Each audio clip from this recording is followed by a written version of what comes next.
बात बिगड़ने लगे और बिगड़ते बिगड़ती ही चली जाए, अर्थात दूर दूर तक कोई समाधान नजर ना आए।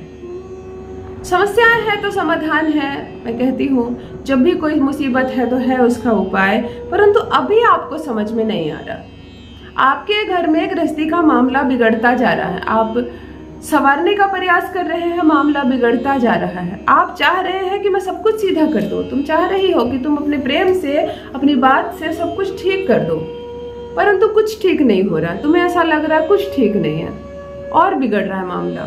मतलब तुम्हारे ग्रह सता रहे हैं तुम्हें, तुम्हारे ग्रह दूषित हो गए हैं। अब कौन सा ग्रह दूषित है वो तो तुम्हारी कुंडली देखकर पता चलेगी, परंतु जब भी मैं कोई एक समस्या बताती हूँ तो उस पर 10, 20, 50 मैसेजेस एक साथ आते हैं कि दीदी मेरी यही समस्या है, सेम समस्या। अर्थात मैं उन्हीं समस्याओं पर वीडियोस ज्यादा बनाती हूँ जो अभी हमारे समाज में बहुत ज्यादा फैली हो। उसके अलावा जब तुम पर्सनली मुझसे मिलते हो, अपनी कुंडली दिखाती हो, तब तो मैं तुम्हारे लिए उपाय बताती हूँ। अभी जो मैं उपाय बताती हूँ यह उनके लिए है जो मैं जो बोल रही हूँ उससे मिलती जुलती यदि तुम्हारी समस्या है। बाहर जाता है लड़ते झगड़ते तुम्हारे साथ और बाजार से तुम्हें अपमानित करते करते घर आता है, उसे इतना होश नहीं होता है कि उसके शब्द की आवाज कितनी तेज है कि 4 मोहल्ले वाले लोग जो तुम्हें भैया कहते हैं, उन्हें भाभी कहते हैं, जो तुमसे छोटे हैं या तुमसे बड़े हैं, वह भी सुन रहे हैं कि तुम अपनी पत्नी को कैसे लज्जित कर रहे हो, कैसे अपमानित कर रहे हो। उसे कुछ होश नहीं। अगले दिन वो तुमसे माफी भी मांग लेता है, मुझे ख्याल नहीं था, मैं ज्यादा बोल गया झगड़े में। वो अपनी माँ की बातों में इतना अधिक आ जाता है कि माँ बाप भाई बहन के पास तुम्हें बुलाता है, तुम्हारे कमरे से, और सबके सामने तुम्हें इंसल्ट करता है, बेइज्जत करता है। उस क्षण तुम्हारी वो कहना तक नहीं सुनता, एक बात भी नहीं सुनता है। बाद में उसे अपनी गलती का एहसास होता है, परंतु बहुत देर हो जाती है। तुम रोती हो, सिसकती हो, अकेली रह जाती हो। जब भी तुम्हें कोई मुसीबत पड़ी उसने साथ नहीं दिया। यदि ये अवस्था से तुम गुजर रही हो, है अच्छा वो दिल का, ऐसा नहीं तुमने ऐसे नहीं थाम लिया उसका हाथ। तुम्हारे साथ मायके जाता है, बाजार जाता है, तुम्हारा साथ निभाता है, तुम्हारे खर्चे सहता है, तुम्हें प्रेम करता है, परंतु जरा सी बात से उसका मस्तिष्क खराब हो जाता है और किसी की भी बात सुनकर वह तुम्हारा नतीजा कर देता है। मैंने जो कहा इस बात को समझिए, जब दूसरों की बात सुनकर वो अपने प्रेम भरे संबंध को तोड़ने के लिए उतारू हो जाता है। कहीं भी सड़क पर, बाजार में वो तुनक मिजाजी है, जरा सी भी बात हुई और उसने सब बात भूल गए, वो सारे सातों वचन भूल गए, वो तुम्हारा प्रेम स्नेह भूल गया, वो घर में तुम्हारा समर्पण भूल गया और वहीं से झगड़ा शुरू कर देता है। और झगड़े इतने बढ़ जाते हैं कि क्या तुम और क्या तुम्हारे घर वाले सबको लपेट देता है।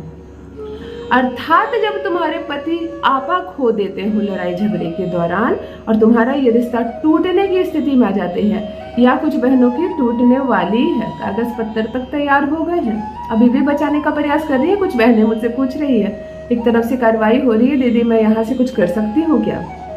ये तुम ही हो जो कुछ कर सकती हो। आज मैं इस परिस्थिति में इस टूटते हुए रिश्ते को बचाने का प्रयास कर रही हूँ, साथ तुम्हें देना है, क्योंकि मेरे उपाय बाद में जीतते हैं, प्रथम तुम्हारा विश्वास ही जीतता है।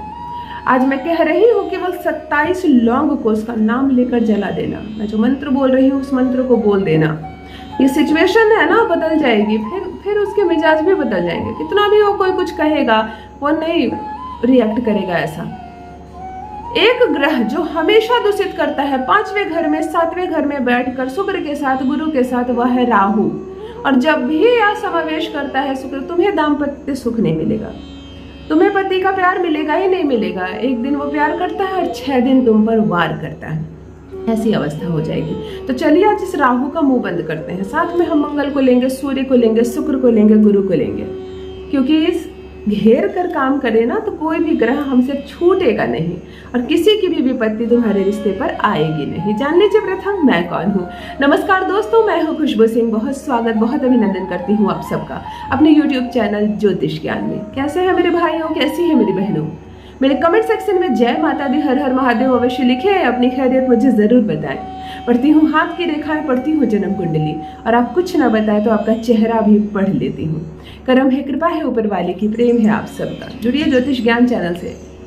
जो भी नए भाई बहन पहली बार चैनल पर आए हो, पहली बार मुझे देख रहे हो, मुझसे मिल रहे हो, मेरी वीडियो को प्रथम बार देख रहे हो, चैनल को सब्सक्राइब अवश्य कर लीजिए, ताकि जो प्रयास मैं हर दिन कर रही हूँ आपके रिश्ते को बचाने के लिए, वह प्रयास पहुँचे सीधे आप तक। ये रिश्ता नहीं टूटने दूंगी, इस बात पर भरोसा रखिएगा, आस्था रखिएगा।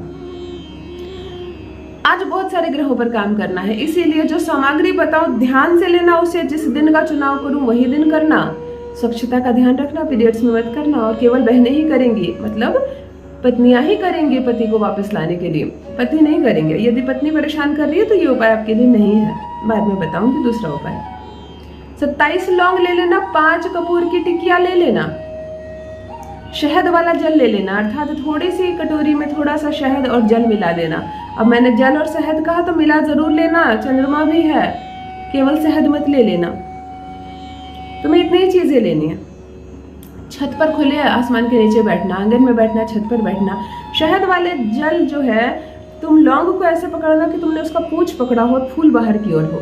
फूल को शहद वाले जल में डुबोना, अपने जिह्वा का जो नोक होता है, अपने जो जिह्वा होती है, जिह्वा पर लौंग को टच करना, कहना ओम हूम क्लीम नमः, लौंग को रख देना। दूसरी लौंग को उठाना, फिर जुबान पे सटाना, फिर कहना ओम हूम क्लीम नमः। दूसरे लौंग को जब तुम रखने जाओ तो ध्यान रखो, प्रथम लौंग तुमने ऐसे रखा है तो दूसरे लौंग को ऐसे रखना है, तीसरे लौंग को फिर ऐसे रखना, अर्थात एक का फूल राइट की ओर, एक का फूल लेफ्ट, एक का फूल राइट, एक का फूल लेफ्ट। 27 लौंगों को सटा कर रख देना, लाइन बाय लाइन, परंतु एक बायां मुंह और एक दाहिना ऐसे। समझ गए थे तुम? 27 लौंगों को बार बार इस मंत्र को 27 बार बोलकर अपनी जिह्वा से टच करके रख देना। इस 27 लौंग के ऊपर 5 कपूर की टिकिया थोड़ी थोड़ी दूरी पर रख देना। 27 लौंग की दूरी बहुत नहीं होती, इतने में खत्म हो जाएगी। 5 लौंग, 5 जो कपूर की टिकिया होती है बहुत बड़ी बड़ी होती है, वो 5 कवर कर लेगी। थोड़ा थोड़ा फर्क करके रख देना, ताकि जब जले तो संपूर्ण जल जाए, कुछ बचे नहीं। आज सारे ग्रहों को हमने एक साथ दिया। ये जो जल रखा है तुमने शहद वाला, हटा देना, इसका अब कोई काम नहीं है।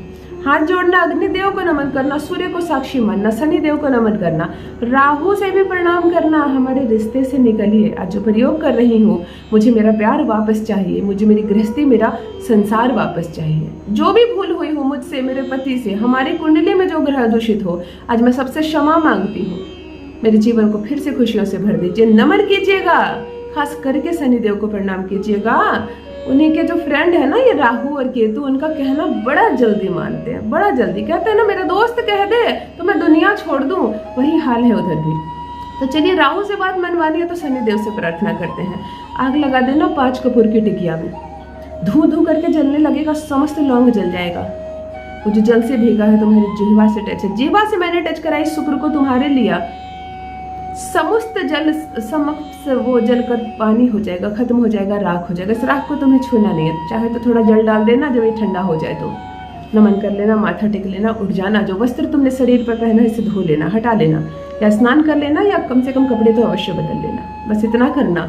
और देखो, ये 27 लौंग तुम्हारे जीवन के 27 नक्षत्र को कैसे ठीक करता है। सब कुछ ठीक हो जाएगा, इस बात पर विश्वास रखना। तुम्हारा पति आएगा तुम्हारे पास, फिर से करेगा वो तुमसे प्रेम, रहेगा वो तुम्हारे वश में। बहुत बहुत धन्यवाद।